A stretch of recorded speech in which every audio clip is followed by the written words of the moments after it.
today's lecture is about classification of carbon compounds. So here you can understand that the carbon element is a unique element in the periodic table. So we can say it is based on, it is having high catenation power. That means as it is a tetravalent, we can say it is, if you think about their bond energies, catenation refers to self-linkage of atoms to form longer chains or branch or even taking of cyclic chains. So the self-linkage of atoms to form longer chains is referred as a catenation. And normally this catenation power is very high for element carbon. The reason behind this, we can say the carbon is a tetravalent, and if you think about the bond energies among the carbon and carbon element, it is sufficiently very high compared to other elements just beside them. If you think about the second period elements, carbon, nitrogen, oxygen, carbon is tetravalent, nitrogen trivalent, oxygen is divalent. But when you go for bond energies, the carbon to carbon bond energy is very high, because in nitrogen to nitrogen there is presence of repulsions, Coulombic repulsions among the lone pair of electrons. Even in oxygen there is still increase of repulsions among non-bonded electrons. That makes the bond energies among these elements will be like this. So as the carbon-carbon bond energy is sufficiently very high, so the catenation power is very high. That makes, we can say, it is ready to form the millions of compounds. Not only the catenation power, other than the catenation power, there are some other factors also we can consider. That is, there is a multiple bond formation. As the element is of second pair elements, it can form not only carbon to carbon single bond, it can form carbon to carbon double bond or even carbon to carbon triple bond. So like that, so there is a scope of forming of multiple bond formation among the carbon atoms. And it is a moreover, carbon is a non-metal. So it takes a covalent bond formation when it is connected to other atoms in its organic compounds. So a covalent bond is a directional bond. It is just overlapping of orbitals. So the direction of bond makes isomerism exhibition in the compounds. So there is a phenomenon of isomerism is also exhibited in carbon compounds. Okay, as the covalent bond is a directional, that makes there is a scope of possibility of isomerism. So isomerism is one which refers to a compounds will have the same molecular formula but different properties. It may be because of the structure may be different, or because of the spatial arrangement of atoms in that molecule may be different. So the isomerism is also one of the factors for its existing of carbon elements as millions and millions. So that's why a separate branch of chemistry is necessary to study. So now we focus over the carbon skeleton and its categorization. So it is so clear the carbon-carbon bonds will take in such a way that makes millions of carbon compounds will be there. How the link is taking place among the various carbon atoms, and that is called the skeleton of the carbon, and that makes what is the categorization, what is the classification is taken in carbon compounds. And moreover, if we think the element carbon, in its compounds, normally carbon will have different geometries. It is connected, it will have different possibilities of hybridization. Normally, if you take element carbon, the carbon element, write the configuration.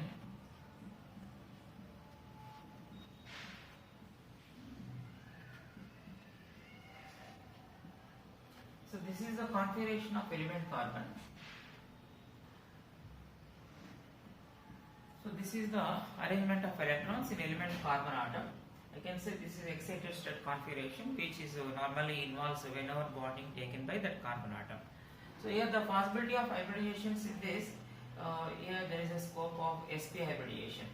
If one s and one p orbital is mixed, that is referred as sp hybridization. Suppose one s and two p is mixed, then it is called sp2 hybridization. If one s and all the three orbitals are mixed and gives a new kind of orbitals is called sp3 hybridization. So in the carbon compounds, the element carbon will have different type of hybridization in order to understand the arrangement of atoms in the molecule, that is in order to understand geometry of the molecule. So we have the different hybridizations of carbon, sp hybridization, sp2 hybridization and sp3 hybridization. So in the case of sp3 hybridization, there is only carbon will takes only single bonds. All the four off-filled orbitals which are present in carbon will take sigma bond formation. So in the case of whenever there is a sigma bond, only in the compounds only there is a presence of only sigma bonds. Let me say there is just only the connectivity with other atoms only via the sigma bonds. Then the hybridization is defined as sp3 hybridization, and the arrangement is going to be in a tetrahedral manner. That means the surrounding atoms is going to exist like this. It is called tetrahedral. Suppose it is connected to different elements like A, B, C, D, then they will be arranged in a tetrahedral manner. And where the bond angle, the angle between any two bonds is the tetrahedral angle is 109.5 degrees. Okay. So whenever carbon takes in its connectivity with its neighboring atoms via sigma bonds, it takes sp3 hybridization, and the angle is 109.5 degree. It is called tetrahedral angle. The geometry is defined as a tetrahedron. And whenever there is sp2 hybridization, then it is connected to 3 sigma bonds. Let me say there is a possibility of like this. Whenever the possibility of connectivity will be like this, then there is only 3 sigma. One is pi bond. 3 sigma bonds will be there. Then hybridization is sp2, and which is normally in a plane. The 3 sp2 hybrid orbitals generally orient in a planar molecule. So the geometry of the molecule is a planar triangular, like that. If suppose whenever there is a carbon to carbon triple bond, then that is number of sigma bonds around carbon is only 2. Then it is sp hybridization, where the surrounding atoms around that particular carbon. Here I suggested the 2 carbons taken sp hybridization. The surrounding atoms will have the linear geometry. So it is a planar triangular, it is a linear geometry. So how the carbon connected to its neighboring atoms is in a 3-dimensional manner like a tetrahedron, or in a planar geometry, or in a linear geometry. And all this is considered by hybridization, that is the possible hybridization by element carbon in its compound is sp3, sp2 and sp hybridizations. Compounds in 2 ways, that is one is called open chain and a closed chain. The open chain, other name is called as it is a technical term is called as a cyclic.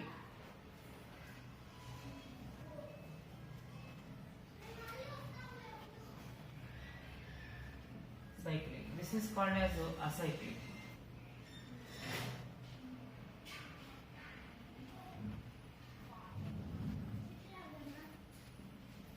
So there is a cyclic and acyclic. Open chain compounds referred as acyclic, and closed chain compounds referred as a cyclic. The difference is when when there is a scope of compounds will be when the carbons are connected. Suppose there are, you can say the carbons are connected like this. Suppose there are carbons are connected in this way. There are 4 carbon atoms are connected in a straight manner. That is open chain. Suppose they are just closed. That means first carbon and final carbon are just connected, and it will be closed like this. So I can say this is referred as a closed chain carbon compound. It is a closed chain carbon. It is an open chain carbon compound. So the carbon compounds can be categorized as open chain and closed chain. Open chain means the first carbon and end carbon that will be not connected. But in closed chain, the carbon 1 and last carbon is going to be connected. The first carbon and last 1, 2, 3, 4 like that.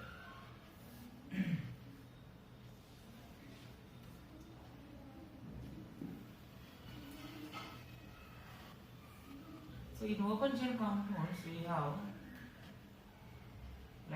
we have a saturated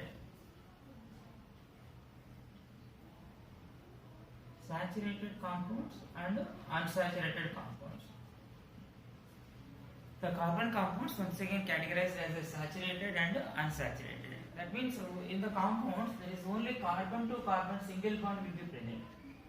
Whenever there is a carbon to carbon single bond, that refers to saturated. But unsaturated means the carbon to carbon multiple bonds will appear. Carbon to carbon double bond or carbon to carbon triple bond like that. Okay. So under this category we have one particular compounds which are named as alkanes. That is carbon to carbon single bond, which are referred as alkanes. alkanes. So under that you can say the general formula is CnH2n plus 2. That means we have the variety of compounds. We have, if suppose there is one carbon, it is called methane, two carbon ethane, methane, ethane, propane, butane, pentane, hexane, heptane, octane, nonane, decane, like that. The names are given. So under nomenclature, we are going to understand what are the names of such compounds. First, now we are just concentrating over only the classification based on the skeleton. So unsaturated, and which are normally referred as the carbon-carbon double bond compounds are called as alkene, which are referred as alkyne, like that. And in this alkenes, when there is more than one double bond, they are called dienes. If the three double bonds in the compound, triene, like that. So in that we have unsaturated compounds, we can say, so especially in polyenes. Otherwise, if we take a polyene, in a polyene, the compounds are categorized at different categories. So in that we have like conjugated polyenes or conjugated dienes. That means whenever there is a like this. So whenever that double bonds, that is having alternate double bonds, this is pi bond, this is pi bond. Whenever there is a alternate double bonds are appear, that is called conjugated double bonds. And let me say isolated and cumulative. Conjugated double bonds, isolated double bonds, and cumulative. Isolated means the two double bonds will no more conjugation, they just away from one another. Like this. So they are not appeared as an alternative. This pi bond and this pi bond are not connected through conjugation. Conjugation means one pi bond, sigma bond, and pi bond alternatively. So that is a conjugated double bonds and isolated double bonds. And a cumulative, that means normally when the double bonds are like this continuously, if suppose they are appeared as a continuously, that is called cumulative. One single double bond is appeared, they are called as polyenes. That means two double bond means diene, like that. When there are two double bonds, that may be have different options. The double bonds may be in a conjugated or isolated manner or cumulative manner. A conjugation manner is a special case. Under the part of resonance, it is so clear that such compounds are having some extra stability. It's because of the oscillation of these pi bond electrons. The pi bonded electrons is going to be oscillate from all the carbon atoms. That is the 2 pi bond, that is a 4 electron just oscillated from one carbon to that carbon, from one end of the carbon to other end of the carbon. And that means they are held by the control of the nuclei of 4 carbon atoms. That gives extra stability to the compound, and which is called resonance stability for the compound. And that means what it is, the energy of the compound is somewhat decreased, that is called as a resonance energy. So like that, whenever there is a conjugated system, such compounds are stable. Now let me go for closed chain compounds. So under open chain, I am just saying saturated and unsaturated. Whenever the carbon to carbon single bond, saturated. Whenever carbon to carbon multiple bond, unsaturated. And what about the order of these different dienes? If I take two double bond, it is called dienes. Conjugated is more stable and least stable is cumulative, because there is a repulsions among these two pi bonds. When two pi bonds are adjacent to present, the electron cloud, both are in negative charge, that have repulsions one to another, that makes it is least stable. So the cumulative double bonds or cumulative dienes are least stable. If you think about order of this nature, so this is A, B and C. The order of stability will be A is more stable than B, B is more stable than C. That is the stability order.